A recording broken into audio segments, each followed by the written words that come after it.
Today I'm going to be talking about why, if you're training your dog to help with their reactivity, their recall, or their lead walking, or a combination of all of the above, why that training really needs to begin at home. So, let's imagine, picture the scene. So you're about to go out for a lovely walk with your dog, and they can have any or all of these issues. It doesn't really matter. So you get them ready, you put their harness on, you put their lead on, you've got your shoes on, you go out the front door, and it's like they have no brain at all. They don't listen, they won't take treats, they won't do anything. So actually, trying to do these things which are related to being on a walk, when you're actually on that walk and your dog's brain has gone, is utterly and completely pointless. And there is some science behind this as well, and it's all to do with the kind of the stress hormones that go around in the brain and how they actually prevent learning from happening. So it is actually a thing. So we need to think, okay, what are we going to do about it? Now, this isn't to say that your dog will never be able to learn when they're out on a walk. Of course they will. But if they're in that state where they're really pulley, they won't recall at all, and they're really reactive, then they're not going to be able to. It's just not going to be able to be a thing that their brain can do. It just doesn't work that way. It's like, if I was being stampeded by elephants, for example, and you tried to teach me how to play the saxophone, it's not going to go well because my whole brain is just, I'm in that sympathetic nervous system. It's that fight, flight, freeze. All I can think about is what's happening in terms of those elephants charging at me. The learning the saxophone part, totally irrelevant. All I've got in my head is that survival. And that's in a fear state. Now, obviously, when you've got a dog that won't recall, or if you've got a dog that pulls in lead, it may not be a fear state. It could be an excitement state, but the principle remains the same. No, it's not very sympathetic, is it? I get what you're saying, Vic. Hilarious joke. Anyway. So yeah, it doesn't really matter that it's another emotion that we're feeling. It's the fact that you're kind of focusing on something that's it's a deeper need. It's lower down on that kind of hierarchy of needs that people have and that dogs have as well. You can look up Linda Michaels. She's done a brilliant dog hierarchy of needs. And it really talks about the fact that if you haven't really taken notice and worked on the things towards the bottom of that hierarchy, you can't really work on the things at the top. So this is kind of where it's coming from. Anyway, so what can we do instead? Well, we need to, for all of the above, we need to be able to teach your dog some skills. So the skills are things that we are going to use to help our dog's brains work in a slightly different way. So for example, if you have a dog that struggles with lead walking, or we have a dog that struggles with recall, we want to teach them some things, which means that they start to prioritize that proximity to you. We also need to be able to teach them the skill to be able to disengage from all the distractions that are going on around them. So there's quite a lot. With some of them, we need to teach them how to be more confident. And that's certainly going to be true for our reactive dogs. That disengagement, those confidence, they're all going to be exactly the same. So we need to be able to teach those skills. And then once we've started to teach them, we then need to grow a habit. So what our dogs are doing is a kind of their first reaction to a thing. So for example, if you're on a walk, you've got them on a lead, their first thought is, right, I need to be in front because I need to be sniffing that, and that. I need to be making sure that if there's a dog in front of me that might want to say hello, that I'm there first to go and say hello to them. I need to do all these different things. And that's their habit. And the more they do it, the more they will do it, because they get better and better and better at it.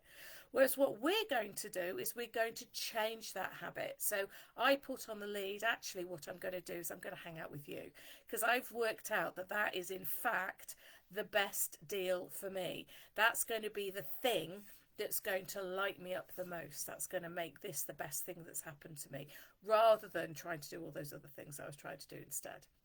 Similarly, with a reactive dog, we're trying to make a habit when they see something that they're a little bit worried about, instead of reacting straight away, they're going to get that habit to sort of pause and think, actually, is it something I need to worry about? Actually, can I just bring myself away from it because my past experience has taught me that it's all going to be okay? So that's kind of what we're looking at. So with all these skills, as we're teaching them, we need to think of what levels of distraction can our dog still cope with. So if you have a dog that's really struggling with disengaging from distraction, for example, you're going to need to start to teach that skill with very low level distractions, because if we try and start it somewhere that's too difficult, that they're going to struggle too much, they're not going to experience a huge amount of success, which is, I mean, you know from yourself, don't you? It's hugely demoralizing. If all you do is you keep failing and you keep getting things wrong, eventually you might just go, actually, sod it, I'm just going to give up. I wasn't made for this. If, however, you put them in a situation where it's easy enough, where they can still be challenged, but they can also still be successful, you get that amazing achievement.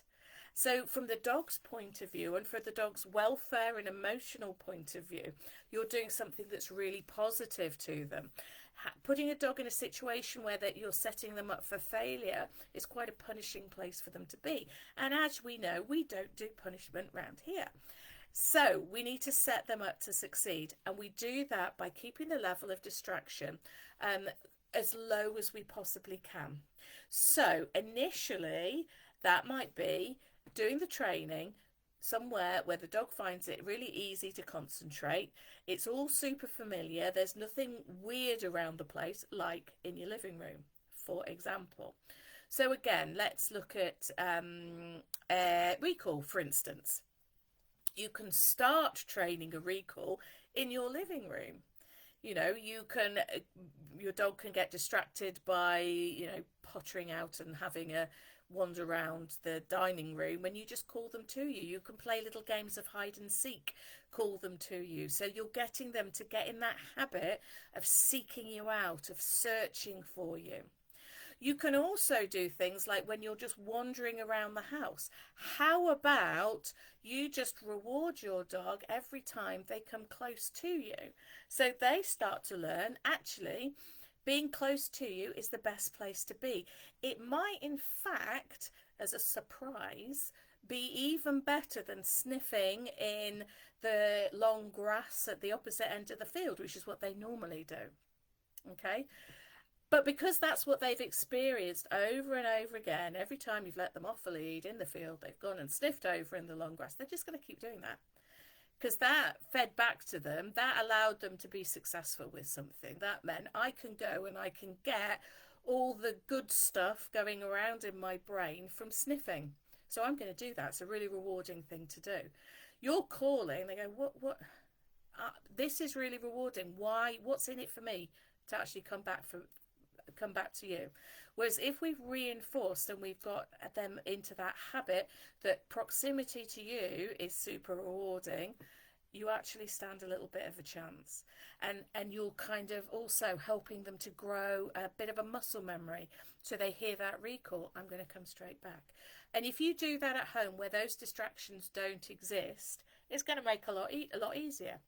The other thing that you can do, because obviously let's get real with this. We need to take these skills out into places where there are going to be distractions. The dog is going to appear around the corner that your dog's going to be barking and lunging at.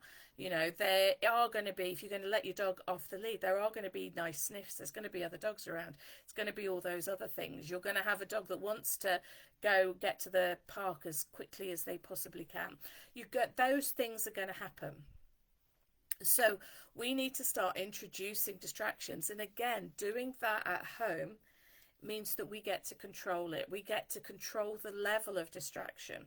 So an example might be you could try, say, if you were practicing recalling your dog, or you can do this by putting your dog on lead in house if you were doing pulling on lead. So you could be walking them around on a nice lead, loose lead, or you could be recalling them to you.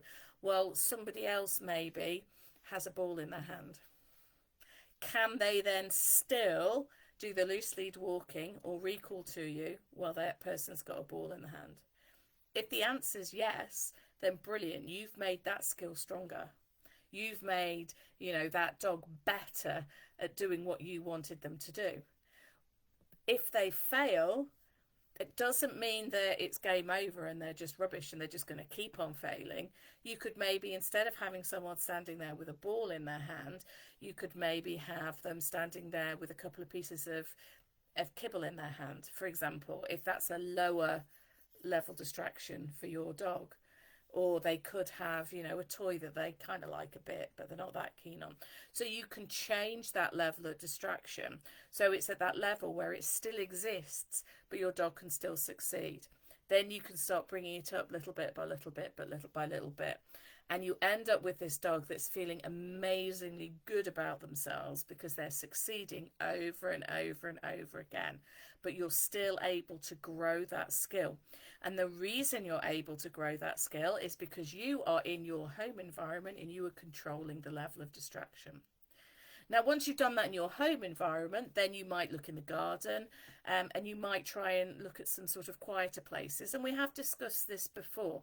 So things like going to a relatively empty far end of a supermarket car park, you've got a few more distractions, and building up those distraction levels really, really gradually is a really cool idea. So that's another thing you can do. The other thing with learning these skills at home is it gives you the opportunity not only to work on what your dog's doing and the skills that your dog has, but it's about learning, helping you to work on you and what you're doing in a place where there aren't any other people there who you might worry about. Are they judging you? Are they looking down on you? Are they thinking you're getting something wrong? So it's about working on you and your mindset and how you're feeling, what you're thinking, and also what you're doing. So if you are doing, I don't know, a particular skill that you're trying to grow, say for loose lead walking, so you're trying to grow that proximity zone. You might be doing something like magic hands, so you're dropping treats for your dog to catch right next to you, that kind of thing. In fact, anything, even from the most basic bits of training, getting the mechanics and the timing right can mean the difference between it working and it not working and becoming really frustrating. So by working at home, it gives you the opportunity to work on your own mechanics. You can video yourself. Are you capturing the behaviours that you want precisely enough for your dog to really understand what it is that you want from them? Are you rewarding your dog appropriately at the right moments? Are you capturing the behaviours that you want and reinforcing those? Or are you accidentally maybe reinforcing something different? Lead walking, I think, and reactivity actually, a classic for this, because when you're trying to train from those, you've got an awful lot of things to think about. You've got yourself, you've got your dog, you've got a lead, you've got your treats, you've got the environment, you've got a huge amount of stuff going on. So with some of the strategies that I use, like, for turning round and that kind of thing, quite often I'll advise people to start doing it without a dog. So you're just practicing on what you're doing. It also gives you an opportunity to practice. It gives you an opportunity to practice how you feel. Because I think as dog owners, we know, don't we? We know deep down inside that our dogs really feed off how we're feeling. So if you're that reactive dog owner and you're walking along and you see another dog in the distance, you can see your dog's body language starting to bristle. You're thinking the best thing I need to do here is maybe to get out of here.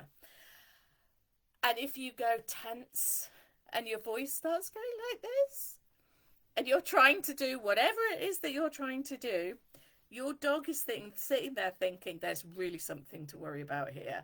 Have you seen the state of the other end of the lead? This is a really worrying thing that I need to be definitely involved in. Let's prepare to bark and lunge. I'm sure you get what I'm feeling or what I'm saying. But if your dog can feel that you're dead chill about it, you're cool as a cucumber, it's not an issue, it's going to make it much easier for them to deal with it. So what you can do when you're at home, start off when you've got no dog, is you can think, okay, what do I actually need to do? Well, I probably need to drop my shoulders. I might need to be aware of my breathing, what's happening with my breathing. I might need to be aware of my tone of voice and think to myself, what happens physiologically to around sort of my neck and my jaw and stuff when my voice goes all a little bit silly? Is there a way that I can just go and lower my voice again? And it's about rehearsing those, because unless you rehearse them, they won't become natural. They won't become a normal thing to do. There'll always be something that you have to think super hard about before you can do them. Whereas we want them to be something that just happens. And the only way that that can happen is if you practice.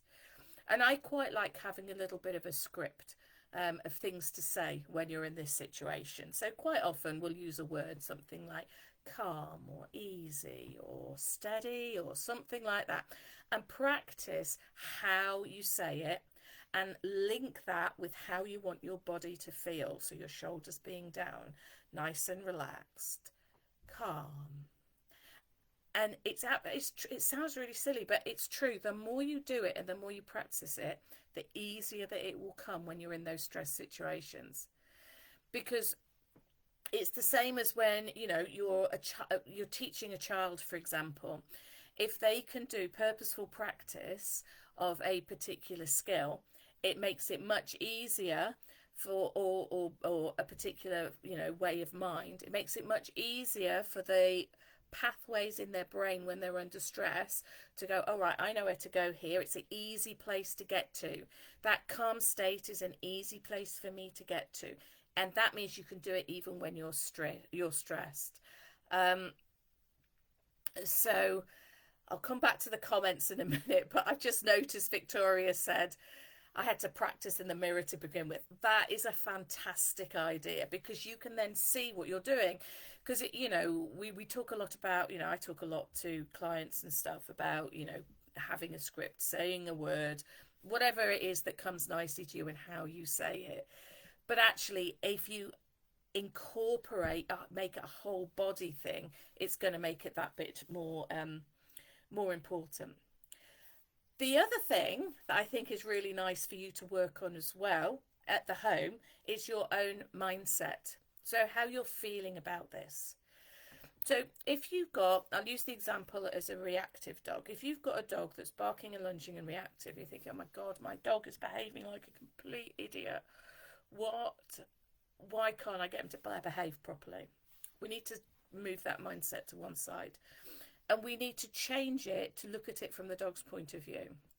So from their point of view, even though we know reactivity is all about a disproportionate response to something that's happening, whether it's a fear response, excited response, doesn't matter, it's still reactivity. It's just a disproportionate response. We know it's disproportionate, but it's coming from that emotional state that they are in. And that's not something that they can, you know, there's no point telling them off for being in a particular emotional state. It doesn't work. So, and again, you can use yourself as an example for that. So if I'm really scared of something and I'm being a bit snappy because I'm frightened, and someone says, can you just stop being snappy, or gives me a slap around the face, it's not going to help massively with how I'm feeling. Okay? It might suppress the behaviour that you can see, but the emotion is still there and how I am feeling is still there. So that might just become suppressed and then explode somewhere else. And that's the same for our dogs. So that kind of, and we talk about, we've talked about it before, that telling your dog off because we're seeing it as a problem, their behaviour, isn't going to work. And in fact, anything that we do because we see their behaviour as a problem isn't going to work. If we change that mindset to a more empathetic mindset, so we look at it and go, okay, what's the feeling that I'm dealing with here? So say you've got a bouncy, excited dog. So he's boing, boing, boing, sees another dog, boing, boing, boing, super duper excited. Where they're coming from is, firstly, they're frustrated. They think that they should be able to go and see that other dog. That's their need at that moment, and you're stopping them from doing that, and their lead is stopping them do that. So they're coming from a place of frustration. So what we need to do is think to ourselves, okay, so how can we make that place of frustration feel a little bit better? Well, we can work with them at home of how to make frustration an easier emotion for them to deal with, so they don't feel it as much. We can teach them that actually, just because something's all the way over there doesn't mean that you get to have access. That's kind of how things are and how life is. But do you know what? It's not always a bad deal. Most of the time, it's a great deal. And all that sort of stuff we can do at home. We don't have to do that when we're out on a walk and they're actually bouncing, bouncing, bouncing. And in fact, when they're bouncing, bouncing, bouncing, they couldn't give a monkeys about the treats you've got in your hand. Sometimes if we work really hard, we can find something that's a super high value, like a toy, for example. Toy focused dogs, you can sometimes get them to come away, because that's another exciting thing, and that's a great thing to do to make what you're doing more exciting than the thing that they want to get to. So yeah, that I think I've kind of covered everything. I have just uploaded actually into the group a new, it's not that new actually. I say ebook, that's kind of overselling it a little bit. It's kind of a couple of sheets of A4, and it's talking about this kind of prediction and how dogs get their knickers in a knot before they even like go out of the door, or various other ways that they predict, and how we as their human companions need to be able to break that down and make those predictions less definite. We are so predictable as humans. We follow the same patterns every single day, every single time. If you watch yourself, I think it'd be a really interesting exercise to do, is watch yourself before and make a note of exactly what you do when you're taking a dog out for a walk. And I would bet that every time you do it, you do everything. Not only do you do all the same things, you do them in the same order. The only thing that might change things a bit is probably the weather, and what treats you've got in the fridge. So, those sorts of things. Our dogs are so clever. They're amazing animals. They pick up on all of that, and they know exactly what's happening next. If we actually said, you know what, just because I've picked my keys up, it doesn't mean we're going anywhere, it's going to help them to stay a little bit calmer when they actually are going somewhere. If you get yourself ready for a walk, you go through all those different stages and then don't go for a walk. Yes, you're going to have a dog that's quite irritated with you, which is why I'd probably do the different steps individually and start building them up and building them up, so that you're breaking that prediction train quite gradually, rather than it being a total, if you've got a really excitable dog, total devastation because you haven't gone for a walk. You don't want that. But actually, long run, it's going to make things a lot easier for them, and it's going to make things a lot more pleasant for them. So you can have a little look at that ebook if you want to. As I say, I've just posted that up, which has just got some really simple tips.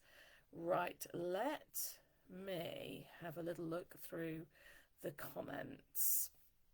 Can I just ask before I go through, Rachel, if you're still there, you put a comment a couple of few minutes ago saying you can almost see him reset. I see, it's that calm comment. I was just trying to work out what that related to, but I've sorted it now. It's all good. So Sarah said, my collies are good most of the time, but the other week Dodge stole a man's ball. Really? And Harvey stole the thrower. All right, so they were doing a little tag team toe rag thing. Luckily, it's a man we see quite often, so he just left. Now I make sure I recall them close when I see him. And that's really important, isn't it? Because they have now got that predictor that they see the man. The brilliant game of stealing the ball and the thrower can now commence. So if you keep them close, because the other thing is, of course, in that situation, what do you do when they steal the ball and the thrower? It probably becomes the most brilliant game they've ever had of keep away, and we're going to try not to let you have that, because you're in a situation, you might normally just do the, okay, we're just going to wait until you lose interest. But if it's someone else and they're on their walk, it's kind of not, you've got to think, well, it's a really high pressure situation to be in, that, isn't it? You've got to do something. Oh dear, that was so funny. So Rachel uses calm a lot with Larson, and it really works, and it really, really does. You can see that reset, and it's almost like you get that calm. If you've trained them, they'll look at you and they go, well, you're okay, so I'm okay. And that's another example of how that relationship between dog and owner is the foundation of everything. Absolutely blooming everything. Glad you enjoyed that, Vic. Yeah, you used nicely for Winston, and that's something that's taken quite a while for him to really get his head around, but it's really, really working, and it shows the value of just having the patience to keep going with it, and keep using it, because some dogs just pick these things up in a different way to others, and pick different things up at different rates, and that's okay. And I think one of the biggest challenges with dog training is the amount of patience that you actually need. It's similar to my previous life of teaching. The patience of a saint is massively important, and just keeping going and keeping going and keeping going, and just watching for those tiny little increments of progress. We're not looking for perfection super quickly, we're just looking for increments of progress. Rachel had a major win today. Yay! We love that. So you saw another dog on the other side of the road, and Larson chose to move to the other side of you.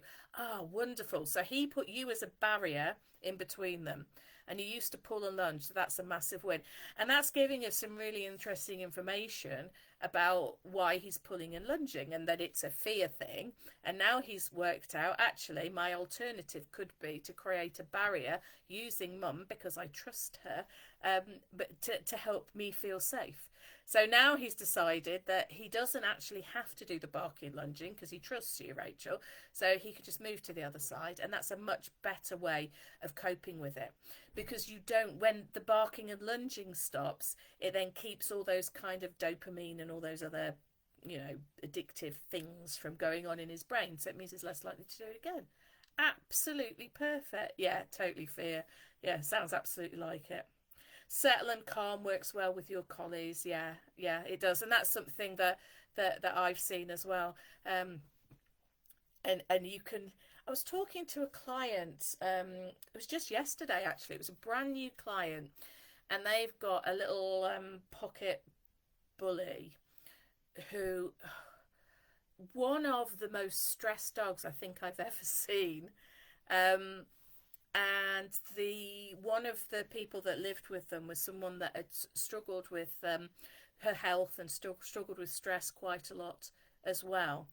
And one of the things that I said, look, can you try for a day when you're feeling good, to have a super calm day, and just be really mindful all day of your voice, how you're talking and what you're saying, and see what difference it makes. And she couldn't believe the difference just by how she was. Now that's really difficult for her, because obviously she's got an awful lot of stuff going on as it is anyway, and I could totally see why she's super stressed. But it gave her that kind of, actually, I can do this. This is something that I can work on, and it made it feel possible. And he got lots of chicken for making a good choice. I love that, Rachel, and quite rightly so he should. I'm sure he deserved it. Right, so that is it for this week.